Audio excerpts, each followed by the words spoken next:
अभी आपने देखा कि 2-3 दिन पहले जब शहीद सीडीएस बिपिन रावत जी की मृत्यु हो गई थी, तब एक टीवी एंकर नशे की हालत में शो में आता है, तो उसके बारे में आपकी क्या राय है? क्या वो पत्रकारिता को शर्मसार कर रहा है? बिल्कुल, अगर ऐसी कोई बात है तो बिल्कुल पत्रकारों की छवि पर ये खराब धूमिल करने की बात है। इस तरह नहीं करना चाहिए। एक लोकतंत्र का चौथा स्तंभ कहा जाता है, अपनी मर्यादाओं में रहकर अपने कार्य को करना चाहिए। उसमें जैसे कि टीवी चैनल वालों को पता चली, तो उसमें उस पर एंकर को ना कि उनको प्रोड्यूसर और पीसीआर उसको सस्पेंड कर दिया गया। इसमें क्या राय है? तो एक एंकर को क्यों नहीं किया गया? देखिए, ये अब चैनल वाले हैं, क्या पता उन्हें इसमें भी कोई ना कोई बिजनेस दिख रही हो, क्योंकि जिसकी गलती होती है वाकई सज़ा उसे ही मिलनी चाहिए। अब पता नहीं उन्होंने क्या सोचा होगा कि अगर एंकर को निकाल देंगे तो उन्हें क्या नुकसान होगा, ये तो उनकी सोच है। इसके बारे में हम और ज़्यादा तो कुछ कह नहीं सकते, लेकिन अगर जनरल बिपिन रावत के विषय में उन्होंने ऐसा भी कुछ भी किया है तो बहुत ही गलत किया है, क्योंकि फ़ौज है जिसके लिए आज हम गर्व से यहाँ बैठे हैं, सिर्फ वही है। अगर उनकी इज्जत के साथ या उनके ऊपर कोई अभद्र टिप्पणी करता है तो वो हमें भी सहन नहीं होगा। हम सबसे पहले मीडिया कम, भारत के नागरिक ज़्यादा हैं। तो अभी आपने देखा कि 1 साल से धरना प्रदर्शन चल रहा था, गाजीपुर बॉर्डर, दिल्ली बॉर्डर। वहाँ पर लोग मतलब कि टीवी चैनलों को ना देकर लोकल चैनलों को ज़्यादा श्रेय दे रहे हैं इस बात को लेकर। इस पर क्या कहना आपकी? देखिए, मैं पहले सबसे बड़ी एक बात आपसे कहना चाहता हूँ, आपके चैनल के माध्यम से कहना चाहता हूँ कि आज़ादी के बाद का सबसे बड़ा यदि आंदोलन अगर इतिहास में दर्ज यदि होगा तो किसान आंदोलन होगा, जो कि लगभग 750 दिन से ज़्यादा चला। 450 दिन के करीब चला, 1 साल से ज़्यादा। बड़े चैनलों के द्वारा जब किसान आंदोलन को अस्थिर करने का प्रयास किया गया, उन्होंने उनको चीन से फंडिंग, पाकिस्तान से फंडिंग, खालिस्तानी, आतंकवादी, पता नहीं क्या क्या कहा।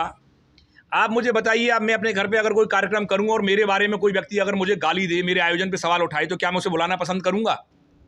ऐसी स्थिति में उस आंदोलन को यदि गति देने का काम किया तो वो न्यूज़ पोर्टल्स और यूट्यूब चैनल्स के हमारे जामाज जवान थे, वो साथी पत्रकार थे जिन्होंने उस आंदोलन को गति देने में और धार देने में काम किया। मैं उनके जज्बे को और उनकी कर्मशीलता को और कर्मशीलता को वंदन करता हूं, उनका अभिनंदन करता हूं। तो चलो, अब तो हुई ये छाता विधानसभा की। अब कुछ आप ग्रामीण समस्या बताएं जो आपको ग्रामों में देखने को मिलती हैं। ग्रामीण में अगर हम कभी भी जाते हैं तो वहाँ पर मेन समस्या है, ज़्यादातर तो मैं सोचता हूँ कि जो भी विकास कार्य के लिए अगर प्रधान है, वहाँ पर मेन आदमी ग्राम विकास अधिकारी हैं। अगर वो विकास के लिए जितना भी पैसा मिलता है सरकार द्वारा, अगर उसमें से 60% भी अगर वो गांव में लगा दें तो गांव का विकास हो जाएगा। लेकिन ज़्यादातर की स्थिति में जब से प्रधान नए हो जाते हैं, ग्राम विकास अधिकारी प्रधानों को विकास की जगह बताने की बजाय वो उनको ये बताता है कि आप ऐसा करिए, इतने रुपए का बिल दीजिए, इसमें आपको ज़्यादा मुनाफा होगा, और पूरी 5 साल ऐसे ही वो निकाल देते हैं। गांव में जो समस्या हैं ना के बराबर सॉल्व की जाती हैं, जैसी समस्या हो वैसी ही रहती हैं, और इसमें ज़्यादा अगर जांच भी कराई जाए तो सबसे ज़्यादा ग्राम विकास अधिकारी ही लपेटे में आएंगे, क्योंकि उन्हीं की वजह से सब कुछ ही होता है। हमने कई रिपोर्ट देखी कि गाँव में राशन डीलर बड़ी गड़बड़ी कर रहे हैं। इस पर आपने कितनी कवरेज की? हमने राशन डीलरों की काफ़ी खबरें दिखाई हैं। ग्रामीणों के द्वारा सूचना दी जाती थी कि हमें राशन कम दिया जा रहा है। हर दिन ये सुनने को मिलता है, हर गांव से ज़्यादातर यही मिलता है कि राशन डीलर जो सरकार के द्वारा 1 यूनिट पर 5 किलो राशन दिया जाता है, लेकिन राशन डीलर उसमें 4 किलो ही राशन देते हैं। जब इस संबंध में अधिकारियों से बात करते हैं तो कार्रवाई की बात कहते हैं, लेकिन उन पर कोई कार्रवाई नहीं होती है। जाहिर सी बात है, कोई साठ-गांठ का मामला होगा जो इस तरह अंजाम दिया जा रहा है ऐसे कार्यों को। तो मत्स्य क्षेत्र में अभी भी चल रही है खाद की कमी। इस पर क्या कहना है? आपने अभी थोड़ी देर पहले सवाल पूछा था कि सरकार के कार्यों से कितने संतुष्ट हैं। मेरे अकेले के संतुष्ट होने से काम नहीं चलता।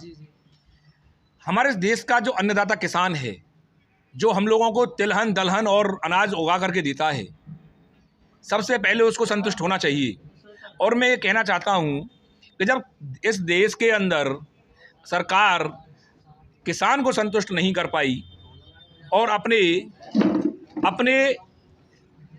जो बिल थे उनको वापस उन्हें लेना पड़ा, राष्ट्र से माफ़ी मांगनी पड़ी, और उसके बावजूद आप ये देखिए कि खाद की कमी है।